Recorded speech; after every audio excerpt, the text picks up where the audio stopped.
جنگل میں جب تشریف لائے تو ہرن بھی موجود ہے.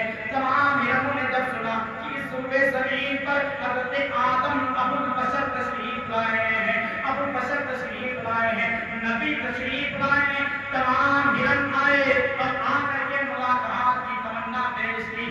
آقا آدم کی بارگاہ میں جتنے ہرن آئے تھے شوق نکاح لے کر کے آئے تھے. آدم پیغمبر ہاتھ دیکھتے جاتے، ہرن ملاقات کر کے چلے جاتے.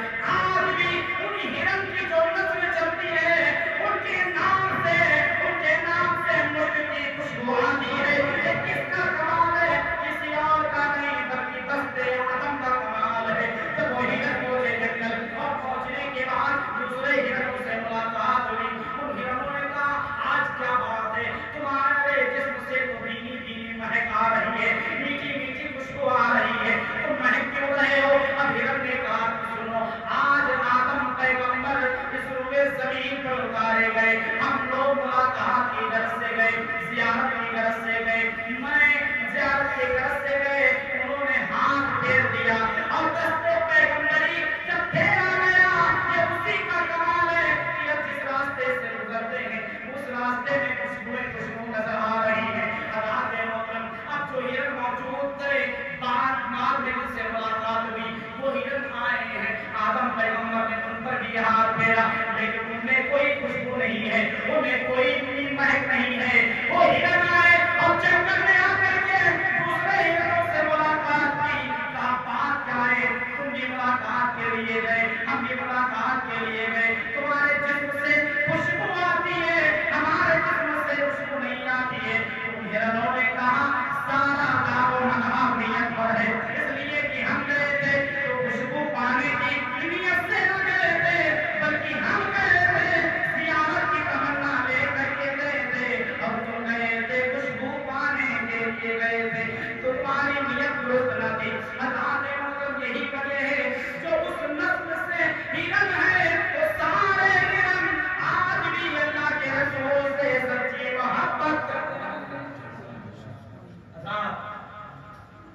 یہی وہی امام حسین علیہ جدہ علیہ السلام اور اس میں مصطفیٰ ہے.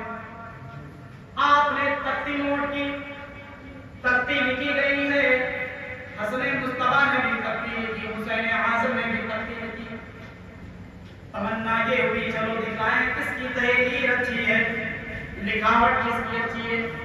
دونوں بھائی آئے مولا علی کی بارگاہ میں اور آ کر کے عرض کرتے ہیں اے ابا جان، ہم دونوں نے تختیاں لکھی ہیں، آپ بتلائیں کہ لکھاوٹ اور تحریر کس کی اچھی ہے. آقا مولا کائنات مولا جو باب العلم ہے، لیکن آپ سوچتے ہیں اگر فیصلہ کرتے ہیں حسن کی تحریر اچھی کہتے ہیں تو حسین کو تکلیف، حسین کی تحریر اچھی کہتے ہیں تو حسن کو تکلیف.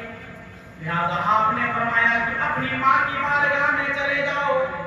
آقا حسین کریمین ماں فاطمہ زہرا کی بارگاہ میں موجود حاضر ہوئے. عرض کی امی جان آپ بتائیں کہ تحریر کس کی اچھی ہے.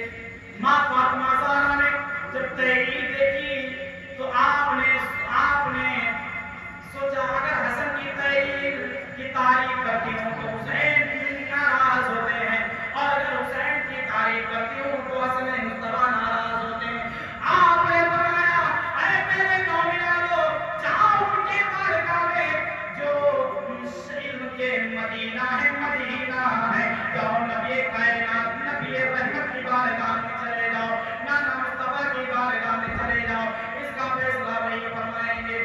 سرکار حسین کریمین آئے نانا مصطفیٰ کی بارگاہ میں. یا رسول اللہ، آپ فیصلہ فرما دیجئے کہ میری لکھاوٹ اچھی ہے یا میرے بھائی حسین کی لکھاوٹ اچھی ہے، میری تحریر اچھی ہے یا میرے بھائی حسن کی تحریر اچھی ہے. اب آقا امام الانبیاء صلی اللہ علیہ وسلم ہے. آپ سوچنے لگتے ہیں کس کی اچھی کہوں کس کی نہ کہوں. اسی اسنا میں جبریل کو رب کریم نے حکم دیا جبریل جنت سے سیب لے کر کے جاؤ، میرے محبوب کی بارگاہ میں جانا اور کہنا اے محبوب فیصلہ کوئی زبان نہ کرے گی، اے محبوب فیصلہ کوئی نہیں کرے گا، آج فیصلہ قدرت کرے گی، آج فیصلہ قدرت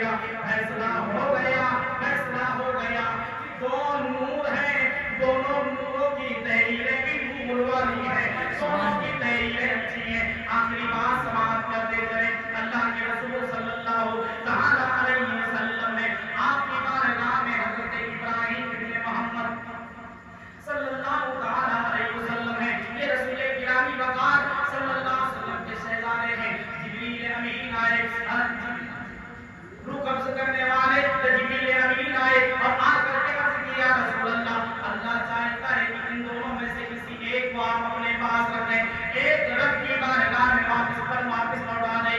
یہ سوچ رہے تھے کہ جبریل نبی کائنات صلی اللہ علیہ وسلم نے سوچا کہ اگر ہم ابراہیم کو خدا کے سپرد کرتے ہیں تو صرف تکلیف ہمیں ہوگی، اور اگر امام حسین کو ہم خدا کے حوالے کرتے ہیں تو تکلیف میری بیٹی فاطمہ کو ہوگی، تکلیف میرے داماد علی کو ہوگی، تکلیف میرے بیٹے حسن کو ہوگی۔ اس لیے یہ گوارا کیا کہ تکلیف امام حسن مصطفیٰ کو پہنچے، تکلیف ہے سیدہ فاطمہ الزہرا کو پہنچے، تکلیف مولا علی کو پہنچے۔ حضرت ابراہیم کو خدا کی بارگاہ میں لوٹا دیا گیا، حضرت امام حسین پر ابراہیم کو قربان کر دیا گیا۔ اب پتہ چلا جب حسین اعظم سے پیار اگر اللہ کے رسول کو اتنا ہے کہ اپنے بیٹے کو حسین پر قربان کر رہے ہیں، اپنے بیٹے کو حسین اعظم پر قربان کر رہے ہیں، ذات محترم تو ہم پر بھی ضروری ہے، اگر چاہتے ہیں نماز خدا کی بارگاہ میں قبول ہو، چاہتے ہیں کہ سرخروئی حاصل ہو، چاہتے ہیں کہ عزتیں ہمیں ملیں، چاہتے ہیں کہ ثروتیں ہمیں ملیں، چاہتے ہیں کہ عصمت جاہ و جلال ہمیں ہمارا واپس لوٹایا جائے، تو اپنے دل کے دریچے کو کھولیں اور انہی دل کے دریچے پر کہ دل کے دو ٹکڑے کریں، ایک ٹکڑے پر حسن مصطفیٰ کو رکھیں، ایک ٹکڑے پر امام حسین کو رکھیں، اور یوں عرض کریں کہ اے اللہ میں حسن سے بھی محبت کرتا ہوں، حسین سے بھی محبت کرتا ہوں، صحابہ سے بھی محبت کرتا ہوں۔ یقین جانیں ہماری دنیا بھی بدلتی ہوئی نظر آئے گی، اور ہمارا خدا بھی بدلتا ہوا نظر آئے گا، ہمارے دل کی دنیا بدل جائے گی، دل صاف ستھرا ہو جائے گا۔ آج بھی کچھ لوگ ہیں جو کھاتے ہوئی کے ناک آتا ہے اور